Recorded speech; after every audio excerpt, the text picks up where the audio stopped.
Avaliação pré-treino ou pré-participação. Como ela é feita? Sou a doutora Neile Craveiro, cardiologista, e nós estamos nessa semana no canal falando sobre esse tema de muita importância, que é a atividade física. Eu te convido, se esse tema te é interessante, aproveita, se inscreve aqui no nosso canal, aciona o sininho para receber a notificação de novos vídeos. Se você não chegou a assistir o nosso primeiro vídeo, pode aproveitar e voltar atrás um pouquinho do vídeo dessa semana para assistir um pouco sobre a necessidade da avaliação pré-treino. Bem, hoje o que a gente queria falar um pouco é sobre como é feita essa avaliação para aquelas pacientes ou pessoas que vão iniciar uma atividade física.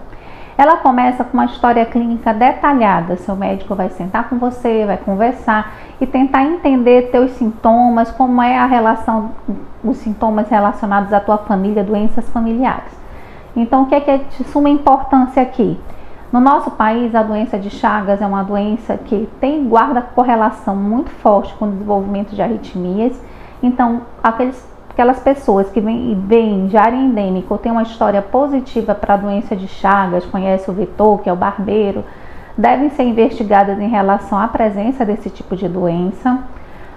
Pessoas que apresentam familiares diretos com morte súbita, sobretudo familiares diretos com morte súbita abaixo dos 40 anos, chamam particular atenção para a necessidade de investigação de certas doenças genéticas, como canulopatias, displasia, arritmogênica do ventrículo direito, miocardiopatia hipertrófica, que são doenças que podem ocasionar morte súbita relacionada ao esforço, sobretudo em indivíduos jovens. Outra coisa importante nessa história clínica é prestar atenção nos sintomas ou restrições que a pessoa tem. Então, se são pacientes ou pessoas que já apresentam sintomas de palpitação, tontura, dor no peito, que pode chamar atenção em relação à presença de uma doença coronariana, desmaio. Aqui, particularmente, o desmaio chama atenção nesse grupo de pacientes quando acontece o desmaio relacionado ao pico da atividade física. Ou seja, o indivíduo está correndo e tem um desmaio no pico do esforço da corrida. Isso é um detalhe importante que chama atenção na história clínica para a necessidade de um rastreio de arritmias mais malignas. Em contrapartida, aqueles pacientes que fazem atividade física, estão ali malhando na musculação, na corrida, e que quando param, apresentam tontura e desmaiam, já chama mais atenção para provavelmente a presença de quedas de pressão ativação vagal, que são condições clínicas mais benignas.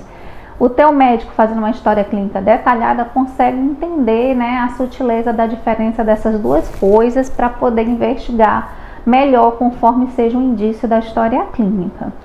É importante aqui então que você possa passar por essa parte, que é essa primeira parte da avaliação clínica, que é esse histórico clínico, que você possa, juntamente com o teu médico, abstrair o máximo de dados possíveis que possam indicar ou não a presença de uma doença que te ponha em risco de desenvolver alguma arritmia no esforço. Então, a partir da história clínica bem detalhada, o teu médico vai fazer o quê? A parte do exame físico. Dentro dessa parte do exame físico, ele vai procurar rastrear certas doenças.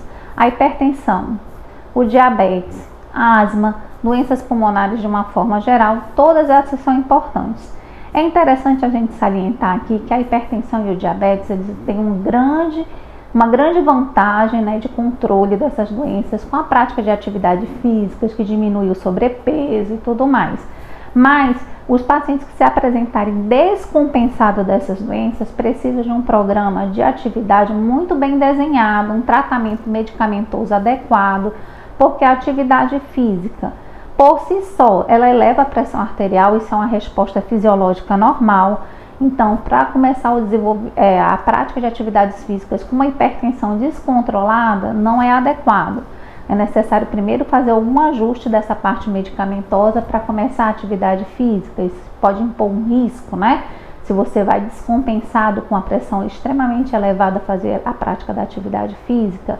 E o próprio diabetes. A atividade física de longa data, de regular, ela também vai ajudar no controle do diabetes. Mas pacientes diabéticos descompensados também podem ter problemas relacionados a um controle da glicemia no pico de atividade. a glicemia muito elevada antes da atividade física, que é o açúcar do sangue, não é bom, e ela baixa também não vai ser bom. Então isso é importante de ser avaliado adequadamente antes de iniciar esse programa de atividade física. Dentro desse exame físico, medida de glicemia, medida de pressão arterial, a ausculta dos sons cardíacos, né, presença de certos sopros no coração podem ser um indicativo da necessidade de outros exames complementares. Presença de broncoespasmo também, que é o piado no peito, né, do paciente asmático que esteja descompensado, pode ser indicativo da necessidade de uso de certas bombinhas para prevenir o broncoespasmo no esforço. O fato importante aqui é preparar o corpo, né, preparar a condição clínica, dependendo da doença encontrada, para que possa desenvolver a atividade física da maneira mais adequada possível. Passado dessa fase do exame físico e desses detalhes que o teu médico vai procurar também, vem uma controvérsia sobre a necessidade obrigatória ou não de certos métodos na população em geral. A Sociedade Europeia de Cardiologia colocou como screening para todas as pessoas que vão desenvolver atividade física competitiva a realização do eletrocardiograma. E nós aqui no Brasil, nós seguimos mais ou menos essa mesma diretriz. Então, todo mundo que vai participar de atividade física competitiva, habitualmente a gente faz aquele exame do eletrocardiograma de 12 derivações, que a gente já chegou a falar aqui no canal. Se você tem dúvida, volta no vídeo lá que a gente falou sobre os métodos para investigar a arritmia e detalhou um pouco mais do que é esse exame, que é o eletrocardiograma de 12 derivações, o eletrocardiograma convencional. Bem, então quando você vai fazer esse eletrocardiograma convencional, na triagem, visa basicamente identificar certas doenças genéticas prévias que podem ter correlação com doença cardíaca, tem certas medidas nesse eletrocardiograma que podem ser indicativas da presença de uma doença congênita, genética, mesmo indivíduos jovens que podem apresentar, no momento de uma atividade física mais intensa, uma arritmia fatal. E outra coisa, principalmente aqueles atletas maiores de 35 anos, também vê indícios que denotem a presença de doença isquêmica do coração, alterações que são numa parte da repolarização do eletrocardiograma, que podem denotar a necessidade de fazer outros métodos, como o teste ergométrico, que é o teste da esteira, para poder avaliar melhor a condição da circulação coronariana, da presença ou não de uma doença coronariana nesse paciente. Habitualmente, a partir dos 40 anos, 35, 40 anos, a gente já vai começar a fazer até de rastreio a questão do teste ergométrico para excluir a doença coronariana nas pessoas que vão desenvolver atividade física, sobretudo se elas têm outros fatores de risco, tais como diabetes, hipertensão, dislipidemia, história familiar. Já é uma coisa meio que habitual, meio de consenso de que essas pessoas devam fazer uma avaliação através do teste ergométrico de triagem para a doença coronariana. Como a gente falou no vídeo passado, aqueles atletas, né, ou profissionais ou amadores que vão fazer atividades mais moderadas ou intensas, o risco de arritmia para eles, na faixa etária acima dos 35 anos, que são aqueles atletas masters, se correlaciona muito mais à presença de arritmias que são consequentes da doença aterosclerótica, ou seja, da doença coronariana. Então é importante também nesse grupo, principalmente com comorbidades, fazer o exame da esteira. Outros métodos complementares vão depender dessa investigação inicial, né, que vai ser vista, e podem englobar ecocardiograma e outros exames mais complexos também.